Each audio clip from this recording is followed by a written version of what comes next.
Hello. इस समय हम महोबा में हैं। कल मॉर्निंग में हम चित्रकूट से चले और कालिंजर फोर्ट विज़िट करते हुए पहुंच गए बांदा और रात को 11 बजे जाके महोबा पहुंचे हैं।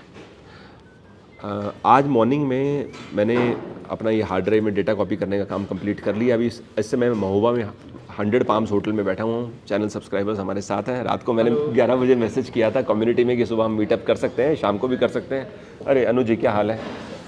अरे आपसे एकदम आपका भाई पता ही नहीं चला। ठीक है, इनसे संपर्क मेरा बना था अनुज भाई से 4-5 दिन पहले। तो ये महोबा न्यूज़ करके इनका यूट्यूब चैनल है ना।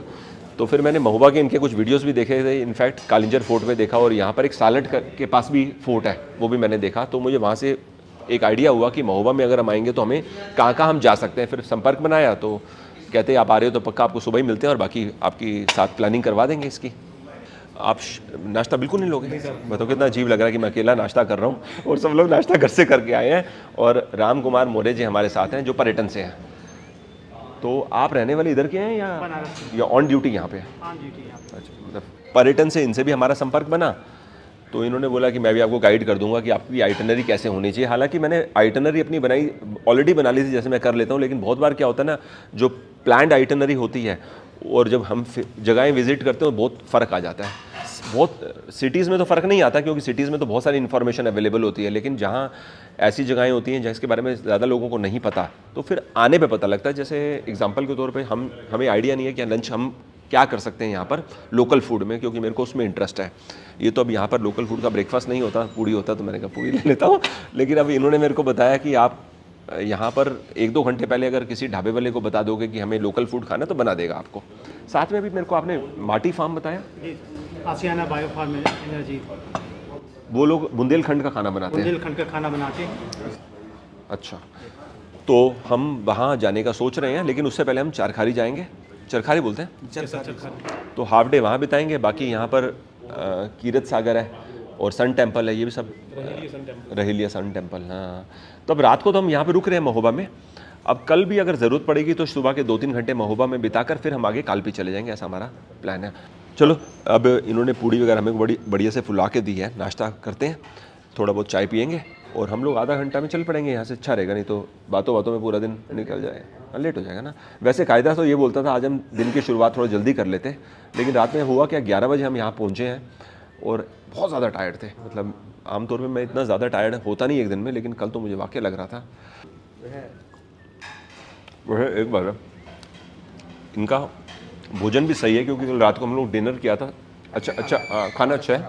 हम उसमें जलेबी वाला नाश्ता कराना चाह रहे थे आपको, जलेबी भजिया का, जो हरी की जलेबी। अच्छा। हाँ, तो हमने उसमें इंक्लूड कराया था आपकी आइटनरी में। चलो ठीक है जी, फिनिश करते हैं।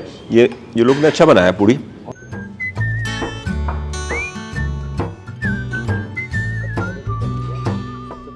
तो सर बहुत बहुत धन्यवाद आपका कि आप महुआ आए और आपने बुंदेलखंड को विजिट किया। Thank you so much. Actually मैं पहले आया था बुंदेलखंड, लेकिन वो बहुत टच एंड गो हो गया था क्योंकि हम लोगों ने ग्वालियर से अपनी जर्नी की शुरुआत करी थी और हम लोग एमपी साइड में पन्ना तक गए थे, खजुराहो भी गए। वो मेरा सही मायने में तो फर्स्ट एक्सपीरियंस था। ओके। और अब क्या हुआ है कि मैंने चित्रकूट से ये जर्नी स्टार्ट करी। कल मैं कालिंजर गया तो मैंने कालिंजर में जाके देखा है तो फोर्ट की हिस्ट्री अपनी इतनी प्राचीन है और हैरानगी की बात ही मैं वर्ड यूज़ करूँगा कि मेरे को खुद कालिंजर फोर्ट के बारे में आज से 6 महीने से पहले नहीं पता था। ओके। 6 महीने इसलिए क्योंकि सब्सक्राइबर का ईमेल आती थी कि भाई आप इधर आओगे तो कालिंजर जाना, बस। इसके अलावा हमको इन्फॉर्मेशन नहीं थी। जबकि जब आया हूँ तो मैं तो हैरान हो गया कि इतनी इसकी हिस्ट्री है। तो इस तरह फिर अब कालिंजर से होते हुए कल हम बांदा गए। बांदा में हमको 1857 में क्या क्या हुआ उसके बारे में मालूम चला, तो हमारे लिए सच बताऊं तो आई ओपनर बात थी। अब महोबा आए हैं तो हमें मालूम चला यहाँ पे आला उदल के जो बातें हैं तो हम ड्यूरिंग द डे कोशिश करेंगे कोई हमें उनके बारे में बताए और हम लोग उसकी वीडियो बना सकें, ऐसा हमारी कोशिश रहेगी। और साथ में यहाँ जो लोकल फूड है बुंदेलखंड का, ये मैं चाह रहा हूँ कि हम खाएँ। लेकिन अब आयरनी ये है कि समय के साथ ना, जैसे हर जगह इंडिया में हो रहा है कि ट्रेडिशनल फूड आइटम्स लुप्त होती जा रही हैं, कम होती जा रही हैं। तो सेम सिचुएशन यहाँ पर भी है। जो होटल वाले हैं या रेस्टोरेंट वाले हैं वो लोग वही बनाते हैं जो एक टूरिस्ट डिमांड करता है, तो उसमें लोकल फूड का स्कोप कम है। लेकिन फिर भी हम कोशिश करेंगे ड्यूरिंग द डे कम से कम 1 या 2 लोकल डिशेस खा सकें। सर ये बताइए महुआ के लोग कैसे लगे आपको? देखो सिर्फ महोबा की बात नहीं करूँगा मैं आपसे, क्योंकि महोबा से तो मेरी अभी मैं किसी को मिला ही नहीं हूँ यहाँ पर, और बड़ा फिर वो सेंट्रिक टू दी प्लेस हो जाएगा। लेकिन मैं आपको एक ओवरऑल अपनी ऑब्जर्वेशन बताना चाहता हूँ पिछले 3 दिन की। चित्रकूट से लेके अभी तक एक तो यहाँ जिन जिन लोगों से मेरी इंटरेक्शन हो रही है, मैं स्पेशल मेंशन चित्रकूट का कर रहा हूँ, क्योंकि वो जगह की तो पहचान बहुत लोगों की, मतलब बहुत टूरिस्ट आते हैं चित्रकूट, यात्री आते हैं। जी सर। एक तो ना यहाँ के लोगों में हम्बलनेस बहुत ज़्यादा है, और दूसरी बात ये है कि कमर्शियल माइंडसेट नहीं है।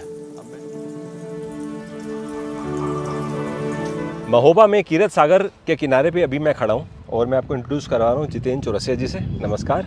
और शरद से।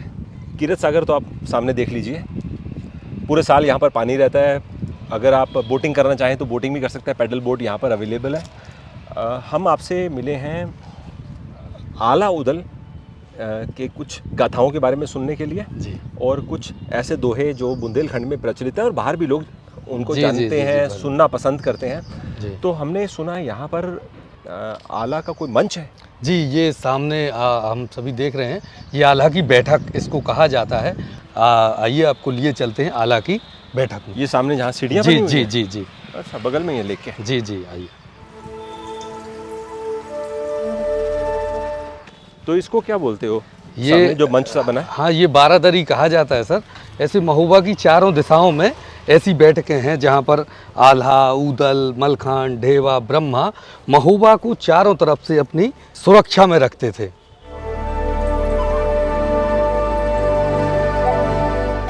यह कहानी उस समय की है जब दिल्ली में महाराजा पृथ्वीराज चौहान विराजमान थे। कन्नौज में राजा जयचंद और महोबा में राजा परमाल का शासन हुआ करता था। और ये मध्य भारत की महान सूरवीर राजा परमाल के शासनकाल में उनके 2 वीर सामंत हुए, दक्षराज एवं बच्छराज। 5 थे ना नाम? हाँ हाँ, दक्षराज एवं बच्छराज के सुपुत्र हुए आल्हा और ऊदल। अच्छा। और राजा परमाल के सुपुत्र थे ब्रह्मा, और इनके राजपुरोहित थे ढेबा।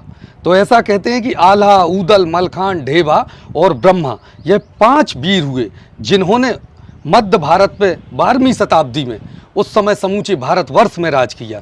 और ऐसा प्रचलित है कि जब आल्हा ऊदल, वीर शिरोमणि आल्हा ऊदल के पिता और काका को छल से मांडवगढ़ के राजकुमार ने जब उन्हें मार दिया, तो उनकी मौत का बदला, उनकी हत्या का बदला इन्होंने लिया, और इनकी सूरवीरता की चर्चा समूचे उत्तर भारत में हो गई।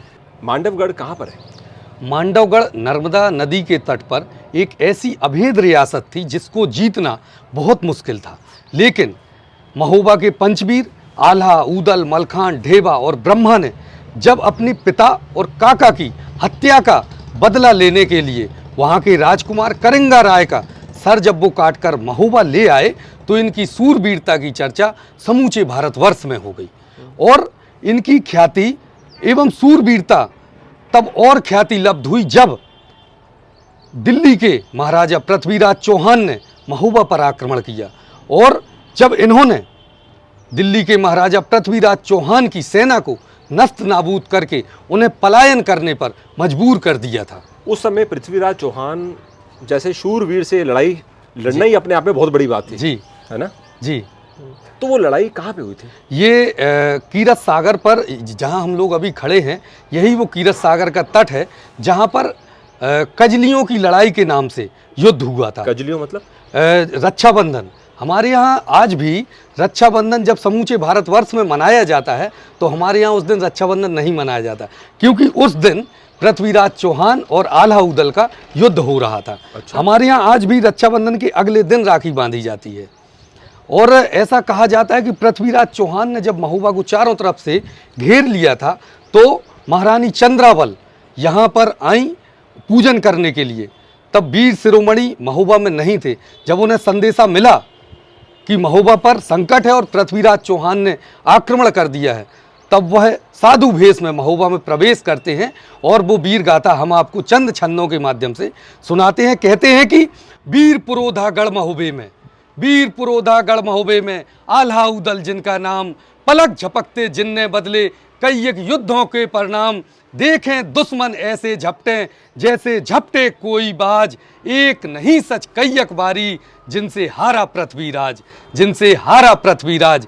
अब हम आपको कविवर जगनिक द्वारा रचित आलखंड से चंद छंद दोनों मिलकर सुना रहे हैं। बहुत खूबसूरत आप सुना रहे हो। कवि जगनिक ने आलखंड इन्होंने लिखा है। जी, मैं आपको बताता हूँ, जो कविवर जगनिक थे वो राजा परमाल के राजकवि थे, और राजा परमाल के राजकवि होते हुए भी इन्होंने जो आल्हा और ऊदल ने 52 लड़ाइयाँ लड़ी, उनका बखान आलखंड के माध्यम से किया है। अच्छा जी।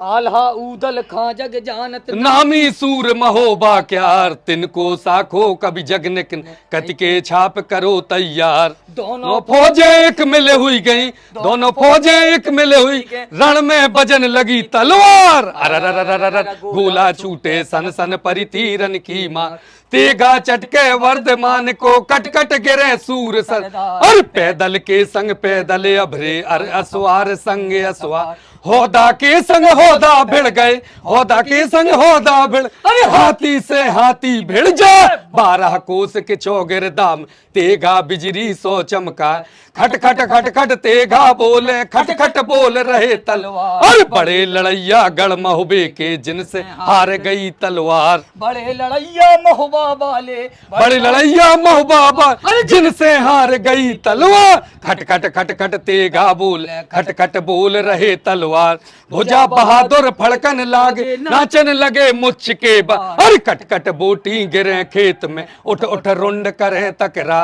एक खमारे दुई मर जाबे, एक खमारे दुई मर जा, तीसर खोप खाए मर जा, मरे के नीचे जिंदा लुक गो, ऊपर लोथ लई लटका है, पे नहीं जानत है जग में दो, नाहर पाल रजा परमाल, सेत बंद से रामेश्वर तक बाजे टाप बेंदुला क्यार, पहली गलती पे ना बोलो, पहली गलती पे ना बोल, ना दूजी पे देओ जवाब, तीजी गलती पे ना छोड़, मुंह में ठूस देओ तलवार, बरा बरस लो कुकर जीव और तेरा लो जिये से, और जाको बेरी सुख में सोबे वाके जीवे को धिक्कार, खुद के गड़िया ताला कर दो, खुद के गड़िया ताला और बिगहन मास देओ फैला, खट खट खट खट तेगा बोल बाजे छपक छपक तल, और खट खट खट खट तेगा बोले बाजे छपक छपक तलो, और खट खट खट खट तेगा बोल बाजे छपक छपक तलवार।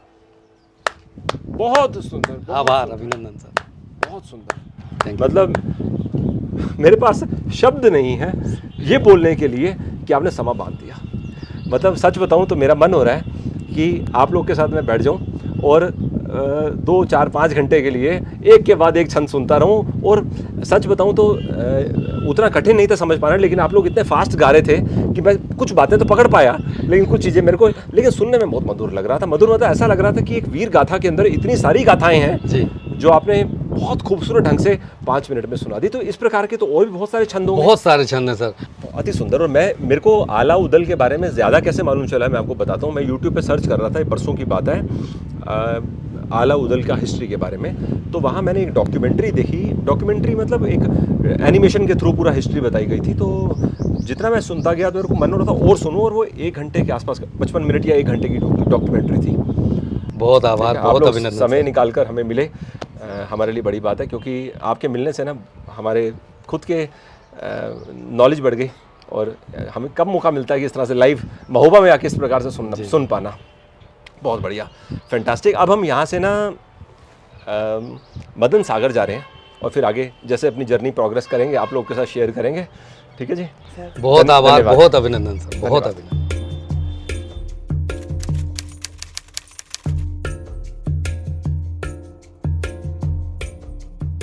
महोबा से लगभग 20 किलोमीटर दूर सालट गांव के पास में एक किला विजिट हमने किया। फिर वहाँ से चलकर हम वापस ना महोबा की ओर आ रहे थे। तो हमारा आइडिया था कि हम 6:45 बजे तक सूर्य मंदिर पहुँच जाएंगे, क्योंकि वहाँ पर शाम को लाइटिंग होती है, ऐसा हमको बताया गया कि देखने में आपको अच्छा लगेगा। तो अब 7:45 के टाइम के सामने अभी 7:53 हो रहे हैं सामने, और अभी भी हम सूर्य मंदिर से 1 किलोमीटर दूर हैं। समझ ही नहीं आ रहा था। तो अब क्या हुआ, हम लोग एक बस्ती के अंदर घुस गए।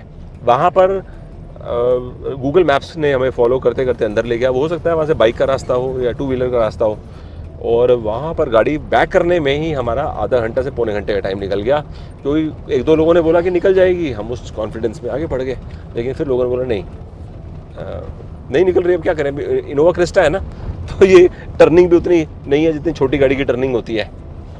चलो खैर एनीवेज 45 मिनट सारे प्रोसेस में लगा, लेकिन एक लर्निंग ले लिया आज हमने कि गूगल मैप्स को ना डीप इंटीरियर्स में फॉलो मत करो। जैसे इस समय हम इंटीरियर्स में ही हैं, महोबा को तो इंटीरियर नहीं बोलेंगे, लेकिन सालट हो से हम घूमते हुए आ रहे हैं उस हिसाब से, तो हमें समझदारी होती है अगर हम लोगों से पूछ लेते हैं मेन रोड से डाइवर्जन लेने से पहले। किसी ने फ़ोन पे बताया है कि आपको ऐसी तिरंगा लाइटें दिखाई देंगी, इनको फॉलो करते करते आ जाओ, आपको कोई दिक्कत नहीं आएगी। चलो गुड है, आप फाइनली 2-4 मिनट में पहुंच ही जाएंगे।